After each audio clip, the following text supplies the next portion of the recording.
Salam, selamat pagi, happy SWAT family yang dikasihi Tuhan Yesus.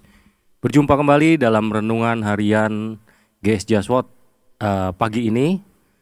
Sebelumnya mari kita berdoa. Bapa, terima kasih untuk pagi hari ini Tuhan. Kalau kami sebentar mau mendengarkan akan firman-Mu lewat renungan pagi ini Tuhan, kami membuka hati kami, pikiran kami, supaya kami dapat menerima apa yang akan Engkau nyatakan dalam hidup kami. Dalam nama Tuhan Yesus kami berdoa, amin.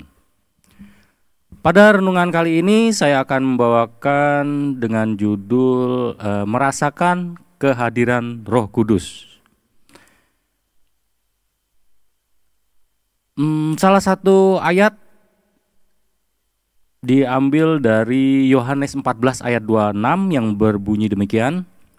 Tetapi penghibur, yaitu Roh Kudus, yang akan diutus oleh Bapa dalam namaku, dialah yang akan mengajarkan segala sesuatu kepadamu dan akan mengingatkan kamu akan semua yang telah kukatakan kepadamu.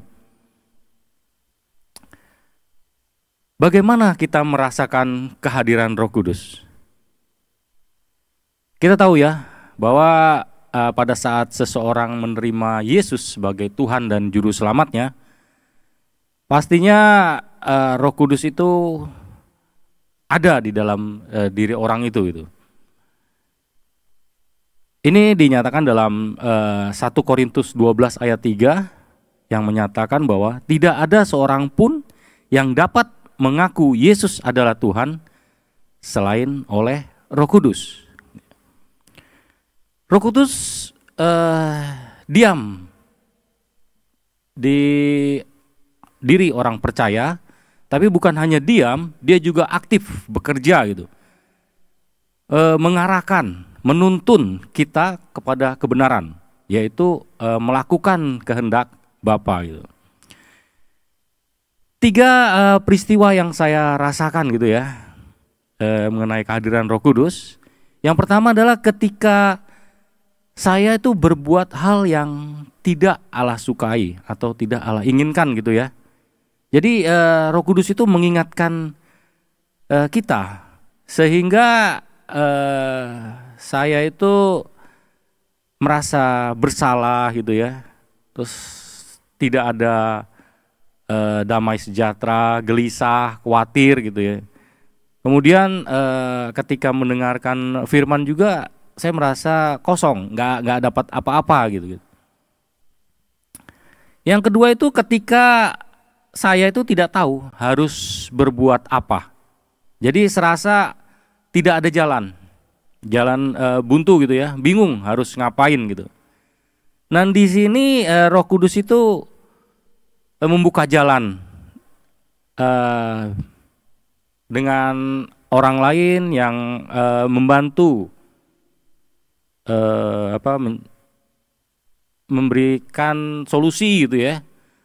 Dan juga Roh Kudus yang membuka pikiran kita gitu, sehingga kita diberikan suatu hikmat atau kebijaksanaan gitu untuk menentukan apa yang saya lakukan gitu. Yang ketiga, ketika kita disakiti seseorang gitu ya, dia yang akan memberikan kesabaran kepada diri kita, dia yang akan memberikan kerendahan hati kita dan penguasaan diri kita gitu.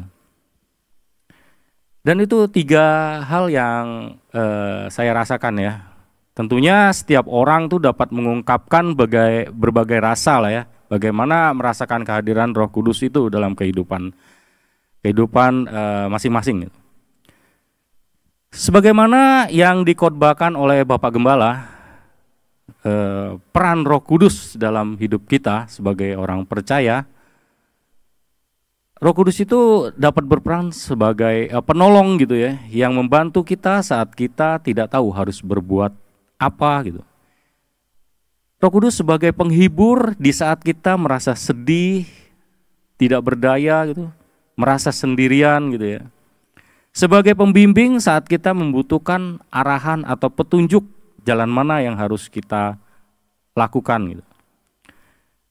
Sebagai pemimpin hidup kita, Berarti kita menyerahkan diri kita dikuasai atau dikendalikan oleh Roh kepada kebenaran itu sendiri.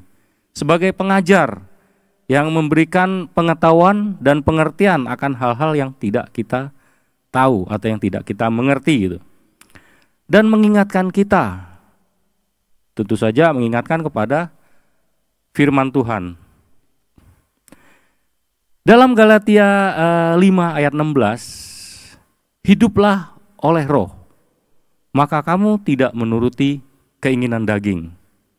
Ini berarti bahwa kita membiarkan hidup kita dipimpin oleh Roh Kudus, mengisi pikiran kita dengan firman Tuhan dan mengarahkan tindakan kita kepada kehendak Allah. Amin. Mari kita berdoa. Bapa, terima kasih untuk renungan pagi ini Tuhan. Biarlah kami diberi kepekaan Tuhan untuk mendengar atau merasakan kehadiran Roh Kudus dalam hidup kami, sehingga kami dapat mengoreksi apa yang kami lakukan. Tuhan sebagai Roh Kudus, sebagai penolong kami, penghibur kami,